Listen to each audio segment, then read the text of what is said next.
السلام علیکم، آپ دیکھ رہے ہیں کے نیوز چینل انٹرنیشنل۔ یوٹیوب پر ہمارا چینل سبسکرائب کیجیے اور رہیں دنیا بھر کی خبروں سے باخبر۔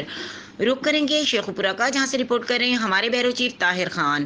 اعجاز احمد خان کاکڑ، سینئر نائب صدر ایپسما پنجاب نے ڈسٹرکٹ گورنمنٹ کی کرونا ویکسین مہم کو پرائیویٹ اسکولوں میں کامیاب بنانے کے لیے سابقہ روایت برقرار رکھتے ہوئے میدان عمل میں آ گئے۔ اس سلسلے میں انہوں نے اپنے ادارے اسکائی اسکول شیخو پورہ میں اپنے اور اپنے اسٹاف ویکسینیشن کروائی، تاکہ پنجاب بھر کے پرائیویٹ اسکولوں کے اساتذہ اور پرنسپلز اپنی اسٹاف کی ویکسین مکمل کروا دیں، تاکہ تعلیمی عمل بغیر کسی رکاوٹ کے جاری رکھا جا سکے۔ اس موقع پر اسکائی اسکول کے اسٹاف ممبران نے میڈیا سے گفتگو کرتے ہوئے کہا، I feel very better after vaccination.